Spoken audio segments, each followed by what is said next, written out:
여러분이 가지고 있는 문제지 12페이지를 여러분이 보시면 우리 지난 시간 72번까지 했는데 여러분 71번과 72번을 다시 한 번 더 보시면서 오늘 73번 문제로 가려고 합니다. 71번에 보시게 되면 18장 13절 14절에 아들을 낳으리라는 말씀이 믿어지지 않아서 속으로 웃고 있는 사라에게 무엇이라고 말씀하는가 라는 구절과 그리고 72번에 누가복음 1장 37절에 아들을 낳으리라는 소식을 듣고 믿지 못하는 마리아에게 천사는 무엇이라고 말했는가 라고 이야기를 합니다. 여러분 이 사라나 지금 마리아나 똑같은 처지예요. 마리아는 남자를 알지 못한 처녀의 몸에서 아들이 태어난다라고 이야기할 때에 믿을 수 없어요. 마찬가지로 사라도 여러분 이제 나이가 많아서 90이 되어서 전혀 가능성 없는 그러한 이 상황에 아들이 있을 것이다 라고 이야기하는 이 말씀은 믿을 수 없는 말씀이거든요. 그런데 그때에 믿지 못하는 환경, 모든 여건, 합리적인 모든 생각을 동원해도 이게 맞지 않으니까 웃고 있을 때에 나는 남자를 알지 못하는데 어떻게 이런 일이 일어나겠습니까? 라고 이야기하는 마리아와 그냥 이제 믿지 못해서 웃고 있는 사라에게 하나님이 하시는 말씀이 뭔가 하면 창세기 18장 14절에는 여호와께 능하지 못한 일이 있겠느냐라고 그렇게 말씀하시고 그리고 누가복음 1장 37절에는 대저 하나님 말씀은 능하지 못하심이 없다라고 이야기를 하시는 거거든요. 그러니까 다시 이야기하면 하나님은 불가능이 없다. 하나님의 말씀은 하나님 말씀하는 대로 다 이루어진다라는 그런 이 취지로 대저 하나님 말씀은 능하심이 없느니라 라고 그렇게 이야기를 해요. 그래서 이것이 우리가 이런 것을 우리가 믿는 것을 믿음이다 라고 그렇게 이야기를 하는데 여러분들이 우리는 상황이나 여건이나 정말 내가 가지고 있는 실력이나 이런 것들을 가지고 이 문제를 내가 해결할 수 있을까? 이런 여건을 내가 바꿀 수 있을까? 라고 그렇게 생각할지 모르지만 하나님의 약속한 말씀이라면 여러분 믿으셔야 됩니다. 반드시 이루어지는 겁니다. 그래서 오늘 73번을 보시게 되면 그러한 이 상황 속에 하나님은 아들을 낳을 것이다 라고 이야기하는 기쁜 소식을 준 반면에 19장 13절에서는 소돔 고모라에 대한 무슨 선고가 내려지고 있는가 라고 그렇게 이야기합니다. 여러분 19장 13절을 보시게 되면 그들에 대한 부르짖음이 여호와 앞에 크므로 여호와께서 이곳을 멸하시려고 우리를 보내셨나이다 우리가 멸하리라 라고 그렇게 이야기하는 말씀이 거기에 있습니다. 여러분 18장에서는 정말 아브라함에게 사라에게 아들에 대한 기쁜 소식을 줘요. 그리고 난 다음에 19장에 와서는 이 기쁜 소식에 반해서 소돔 고모라를 멸망시키겠다라고 이야기하는 이 말씀을 주시는 거예요. 여러분 이게 뭐를 의미하는가 하면 좋은 소식과 나쁜 소식은 듣든지 아니 듣든지 동시에 전해주는 것이 우리 전도자가 해야 되는 일이라는 거예요. 여러분 우리는 듣기 좋은 이야기만 우리가 전하고자 합니다. 그러나 이 성경을 보게 되면 축복의 말, 좋은 말만 전하기를, 기쁜 소식만 전하기를 원하는 것이 아니고 이 기쁜 소식과 함께 하나님 말씀은 반드시 이 심판의 이야기도 주어지는 것을 우리가 보게 됩니다. 여러분들이 요한복음 3장에 보게 되면 예수님께서 뭐라고 이야기하시나요? 하나님이 세상을 이처럼 사랑하사 독생자를 주셨대요. 이는 누구든지 이를 믿으면 누구든지 영생을 얻고 믿지 않는 자는 멸망을 얻는다. 여러분 영생과 멸망에 대한 이야기가 동시에 주어지는 것을 우리가 많이 보게 되는 것처럼 여러분 하나님의 이 메시지는 축복의 기쁜 소식도 우리 가운데 있지만 동시에 주어지는 것이 뭔가 하면 심판에 우리가 이 듣기 싫은 그런 이 메시지도 함께 주어진다는 것을 우리가 보게 되는 겁니다. 그래서 우리가 기억해야 되는 게 뭔가 하면 사람들이 거절하고 있는 분이 누군가를 알면 이게 얼마나 큰 쟁가를 우리가 알게 되는 거예요. 여러분 사람들이 거절하고 있는 분이 누굽니까? 예수 그리스도, 하나님의 아들이신 예수 그리스도거든요. 그런데 그 하나님의 아들 예수 그리스도는 우리를 구원하기 위해서 이 땅에 하나님께서 보내신 구원자로 우리 가운데 보내주셨는데 그 예수 그리스도를 우리가 거절한다, 받아들이지 않는다라고 이야기하는 것은 하나님에 대한 모독이고 가장 큰 죄다라고 이야기해도 틀리지가 않아요. 그런데 우리는 윤리적이고 도덕적이고 이런 죄가 큰 죄처럼 그렇게 이야기할지 모르지만 이 하나님을 모독하는 죄는 다른 어떤 것들보다 더 큰 죄다라는 것을 우리가 보게 되는데, 여러분 그래서 그 밑에 우리 같이 읽죠. 전도자란 이 두 가지 소식, 복음과 심판을 함께 전해 주어야 한다라고 이야기한 겁니다. 그래서 천국과 지옥 같이 선포되는 거예요. 영생과 멸망 같이 주어지는 겁니다. 그리고 난 다음에 74번에 보게 되면 이 19장 14절에 이 심판의 소식을 들은 롯의 사위들은 어떤 반응을 보였는가? 여러분 14절 다 읽지는 않고 끝부분을 보시게 되면 너희는 일어나 이곳에서 떠나라라고 롯이 이야기할 때에 그의 사위들은 농담으로 여겼더라라고 그렇게 이야기합니다. 사위들만 농담으로 여긴 것이 아니고, 여러분 어떤 면에서 보게 되면 딸들에게도 이 표현이 적용될 수 있어요. 이 구약에는 가장이다라고 이야기하면 제사장적 권위가 있어서 가장의 권위는 굉장히 높은 권위입니다. 그런데 여기서 보게 되면 제사장적 권위를 가진 롯의 이 말에 딸들도 마찬가지고 사위들이 농담으로 여겼다라고 이야기하는 것은 제사장의 권위, 가장의 권위를 완전히 무시하는 그런 모습이에요. 왜 그럴까? 여러분 그것은 우리가 어떤 면에서 보게 되면 롯의 삶의 모습이 이중적인 그런 모습이었을 가능성이 많습니다. 여러분 19장 1절을 한번 보시죠. 19장 1절에 보게 되면 저녁 때에 그 두 천사가 소돔에 이르러 마침 롯이 소돔 성문 앞에 앉아 있다가 라고 그렇게 이야기하는데, 지금 롯이 소돔 성문 앞에 앉아 있어요. 그것도 저녁 때에 라고 그렇게 이야기합니다. 그런데 우리가 18장 1절에 보시게 되면 18장 1절에 아브라함에 대한 이야기를 하면서, 여러분 여호와께서 만물의 상수리 나무들이 있는 곳에, 지금 위치도 어딘가 하면 상수리 나무 있는 곳에 장막 문에 앉아 있어요. 그리고 난 다음에 시간도 언젠가 하면 날이 뜨거울 때에 라고 이야기합니다. 하나님의 천사가 나타나는 시간들을 보게 되면 아브라함의 시간은 정말 이 낮이 뜨거울 때에 라고 이야기할 때는 우리식으로 이야기하면 오전쯤에 이야기할 수 있는 그런 모습인데, 지금 롯은 저녁 때에 라고 이야기를 하고, 그리고 난 다음에 앉아있는 위치도 보게 되면 상수리 나무 장막 안에 라고 이야기한다면, 이 장막은 구약의 이 장막은 하나님 앞에 예배하고 하나님 만나고 그들의 삶이 주어지는 그런 장소지만, 19장 1절에 보게 되면 소돔 성문 앞에 성문에 앉았다라고 이야기한 것은, 이 성문은이죠, 그 당시에 모든 재판과 모든 정책이 결정되는 장소가 바로 이 성문이에요. 그러니까 이 롯이 거기 앉아 있다라고 이야기하는 것은 세상적으로 성공한 출세한 사람이다라는 것을 우리가 엿볼 수 있는 그러한 이 대목이에요. 그런데 그렇게 세상적으로 성공하고 세상적으로 출세한 이 장인, 그리고 가장으로 제사장적 권위를 가지고 있는 이 롯의 이 말을 사위들이 농담으로 여겼다라고 이야기하는 것은 그만큼 이 롯의 삶의 모습이 이 신앙적인 그런 모습은 보여주지 못했다라는 것을 우리가 짐작할 수 있는 거예요. 그러면 여러분 우리가 우리 자신들에게 가만히 비춰보게 되면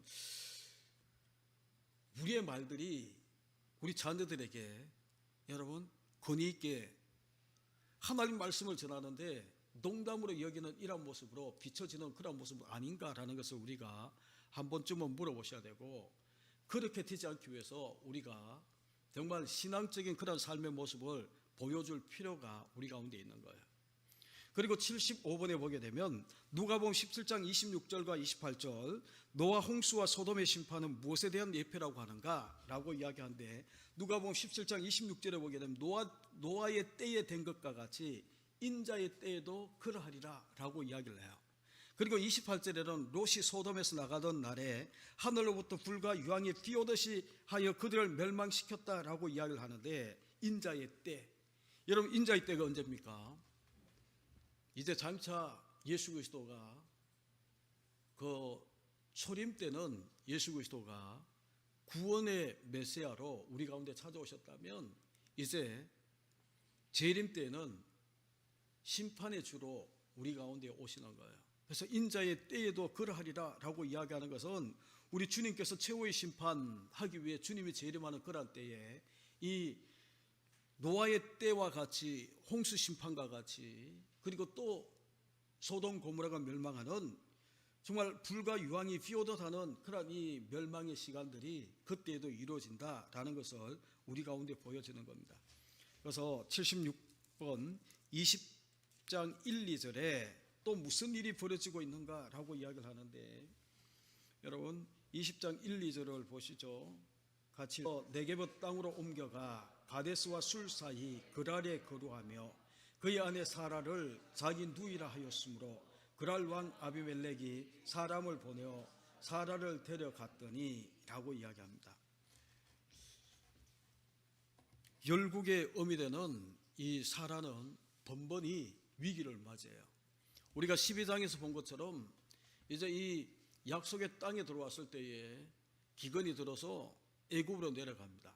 그때도 애굽 바로에 의해서 위기를 만나면서 사라를 자기 누이라 속이고, 그리고 20장에 와서 지금 이제 그랄이라고 이야기하는 것은 블레셋 사람이거든요. 그래서 이 그랄 왕 아비멜렉에 의해서도 똑같이 열국의 어미인 이 사라가 정말 이 위기를 만나고 있는 그런 모습이에요. 늘 하는 이야기지만 바로나 아비멜렉은 누구를 상징하는 겁니까? 사단을 대리하는, 사단의 대리자가 바로 바로고 아비멜렉이에요. 그런데 이 사단이 하는 주 목적이 뭔가 하면, 창세기 3장 15절에 늘 이야기했던 것처럼 여자의 후손이 내 머리를 상하게 할 것이다 라고 이야기하는 여자의 후손을 통해 자기가 멸망당할 것을 알고 난 다음에, 그때부터 여자의 후손이 오는 것을 막기 위해서 모든 수단 방법을 다 동원해서 여자의 후손이 오는 길목을 막기, 그래서 여자의 후손이 태어나지 못하도록 그렇게 하는 일을 사단이 하는 가장 큰 목적으로 그렇게 하는 겁니다. 그런데 여러분, 우리가 보게 되면 여기에서 이제 이 아비멜렉이 사라를 데려가고 있는 이런 모습은 생명의 의미 대신 열국의 의미 되는 이 사라를 탈취하는 사단의 음모다라는 것을 우리가 짐작할 수 있는 거예요. 그런데 우리가 거기 보시게 되면 이제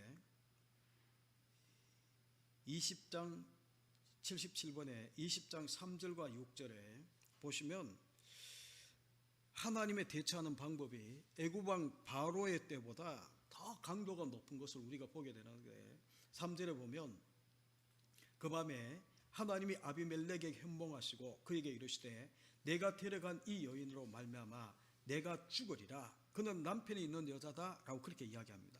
하나님이 개입하셔서 뭐라고 이야기하는가 하면 내가 죽는다 라고 단호하게 이야기를 하세요. 바로 때는 이렇게 이야기하지 않았거든요.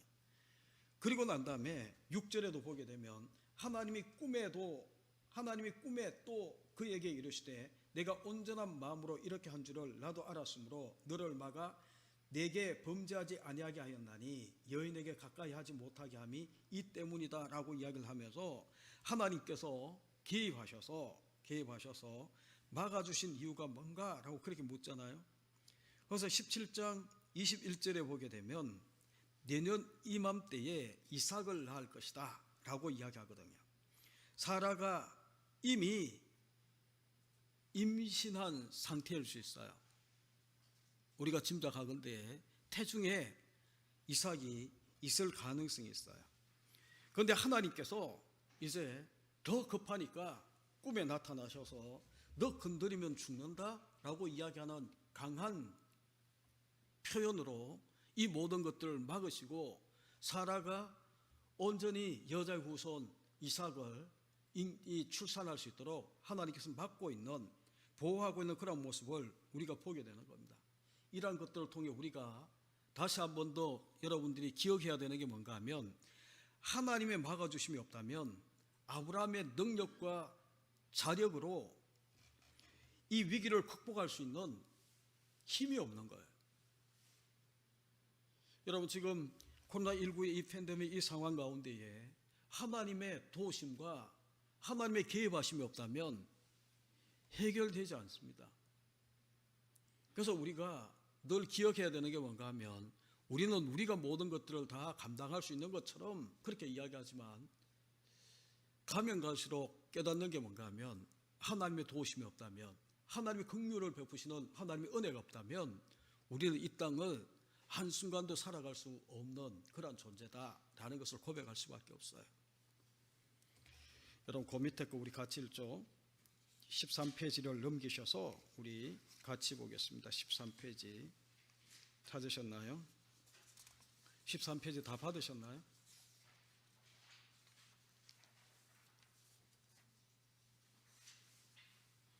(13페이지) 받으셨어요? 다? 위에 같이 봅니다. 여인의 후손을 보내셔서 인륜을 구원하시려는 계획을 이루시기 위해서다. 12장에서는 애굽 왕 바로에게, 20장에서는 블레셋 왕 아비멜렉에게 열국의 의미를 빼앗길 뻔한 3장 15절에 근거하여 생각할 때에 그 배후에는 사단의 계계가 있다고 보아야 한다. 그리고 다시 한 번 더 이야기하지만, 사단은 여자의 후손이 태어나지 못하도록 계속해서 대적하고 막고, 그런데 사단은 강력한 그런 이 수단 방법을 다 동원해서 막지만, 하나님은 그럼에도 불구하고 여자의 후손이 태어나게 만드나.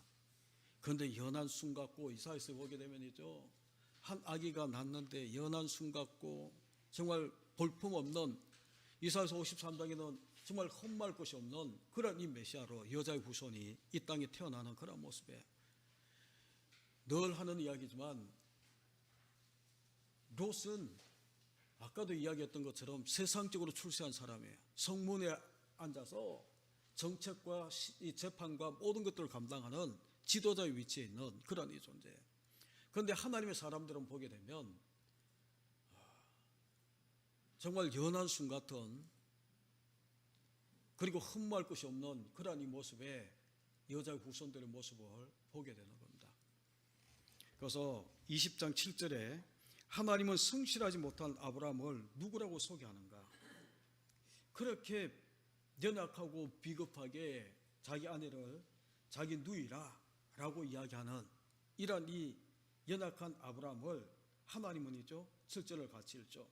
이제 그 사람의 아내를 돌려보내라. 그는 선지자라. 그가 너를 위하여 기도하리니 내가 살려거니와 내가 돌려보내지 아니하면 너와 내게 속한 자가 다 반드시 죽을 줄 알지니라. 이런 사람도, 이런 아브라함도, 여러분, 하나님이 아비멜렉 앞에 뭐라고 이야기하는가 하면 그는 선지자라고 이야기를 해요. 여러분, 신명기 18장 18절에도 보게 되면 모세를 향해서 뭐라고 이야기하는가 하면 너와 같은 선지자 하나를 일으키리니, 너와 같은 선지자. 여러분, 사도행전 2장 30절에도 보게 되면 다윗을 가리켜서 그는 선지자라 라고 이야기를 해요. 여러분, 우리가 아브라함 이제 22장에 가서 이렇게 보면 선지자의 모습을 보여주는 것 같죠. 그죠? 이삭도, 내 사랑하는 독자 이삭도 번제로 드리는 그런 모습을 보게 되면, 야, 이 아브라함은 선지자, 그렇게 이야기할 수 있어요. 여러분, 다윗도 마찬가지예요. 정말 다윗이 정말 믿음의 아름다운 모습을 보일 때는 선지자라고 이야기할 만한 그런 모습인데, 우리아를 범하고 바세바를 범하고 우리아를 죽이는 그런 모습을 보게 되면 아니거든요. 그런데 하나님은 그런 연약한 자를 하나님 뭐라고 불러주시는가 하면 선지자다 라고 그렇게 불러주세요. 그가 너를 위하여 기도하리니. 그래서 여러분들이 기억해야 되는 건 뭔가 하면, 나같이 형편없는 사람이 기도해도 하나님이 들어주지 않을 것 같이 우리는 생각하잖아요. 그런데 이제 목사가 되고 장로나 되고 아니면 어떤 직분을 가지고 있고 막 그렇게 되면 기도하면 하나님 들을 것 같고, 정말 나는 성경도 잘 모르고 신앙의 믿음도 별 볼 일 없는 것 같고 그런 내가 무슨 기도를 하지? 하나님 들어주실까? 안 해요. 7절에 보게 되면 정말 2번이나 아내를 누이라 속이고 있는 그 이 아브라함을 향해서 그는 선지자라. 그가 너를 위하여 기도하리니 내가 살려니와. 그가 너를 위해서 기도하면 네가 살 거다라고 이야기하는 말씀이에요. 그러니까 여러분, 우리 자신에 대해서 우리가 기도해서 응답받는 것도 하나님의 응답은 내게 있지 않아요. 하나님의 약속의 말씀 때문에 하나님 응답하시는 거예요. 우리는 자꾸 내가 막 믿음이 있어서 기도하면 하나님 응답하고 막 그런 식으로 우리가 너무 많이 들어서, 그렇죠? 그런데 아니거든요. 하나님의 약속 때문에 하나님이 응답하시는 거예요. 그래서 여러분들이 그 밑에 거 우리 같이 읽죠. 하나님은 우리를 자녀로 대우하시고 왕같은 제사장이라고 소개하신다. 주님은 우리를 형제라 부르시기를 부끄러워하지 아니하신다고 말씀한다. 그런데 우리는 무엇 때문에 하나님을 자랑하지 못하고 주님을 전가하지 못하고 있는가? 지금 교회가 욕을 먹고, 그리고 그 인터넷 댓글에 보게 되면 정말 부끄러운 부분도 있지만 화나는 부분도 너무 많아요. 댓글을 보게 되면. 그런데 여러분, 그럼에도 불구하고 저는 교회를 사랑합니다. 왜냐하면 주님의 몸된 교회이기 때문이에요. 주님의 몸이다라는 이 교회는 그 가치는 바뀌지 않아요.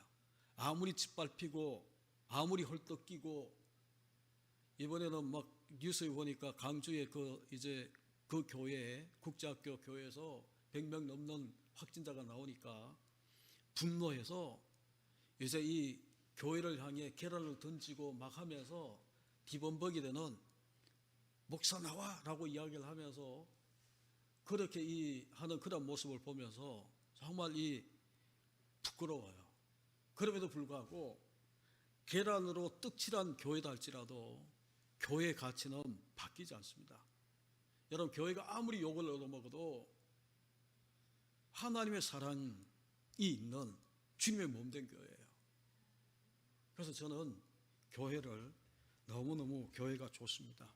왜냐하면 하나님이 이 교회를 회복시킬 수 있도록.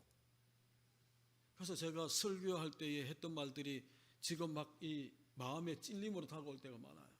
강의할 때도, 제가 신학원의 목회자들 앞에 강의할 때도, 선교사들 앞에 강의할 때도 지금 교회가 정말 이런 교회는 무너져야 된다라고 제가 막 그렇게 설교할 때도 있어, 강의할 때도 있었는데, 정말 이 겉모습은 무너져야 되지만 회복되어야 돼요. 개신교잖아요. 우리가 날마다 기억되어져야 되는 그런 이 교회가 우리 개신교인데, 지금은 너무나 이 안타까운 그런 이 모습 속에 있지만, 여러분, 주님을 그럼에도 불구하고 주님을 전거하고 우리 주님을 자랑하고 주님의 이름이 욕먹지 않도록. 여러분, 포로로 끌려가는 에스겔서에 보게 되면 내 이름을 더럽힌 그들이라고 이야기하지만, 하나님이 이사야서 보게 되면 내가 나를 위하여 이를 이룰 것이다 라고 이야기하시면서, 하나님 스스로가 하나님의 자녀들이 하나님의 이름을 짓밟고 더럽힌 이방인들 중에 더럽힌 이 이름을, 하나님의 그 명예를 하나님 스스로 회복시키고 깨끗하게 만들어서 돌아오는 모습이 하나님이 하시는 거예요. 그래서 우리가 이런 모습을 보시면서 정말 우리가 무엇 때문에 하나님을 자랑하지 못하지? 정말 주님을 전가하는 그런 이 입술이 자꾸 둔해지고 그런 이 모습이 왜 그럴까라는 것을 여러분이 생각하시면서 내 자신에게 있지 않아요. 아브라함 같은 이런 사람도 하나님 그를 선지자다라고 이야기를 하고, 그가 기도하면 너는 살 것이다. 여러분, 연약한 이 다윗을 보고도 너는 선지자다라고 이야기를 하고, 모세도 완벽하지 않았잖아요. 그런데 그를 향해서 너와 같은 선지자 하나를 내가 이렇게 세우겠다고.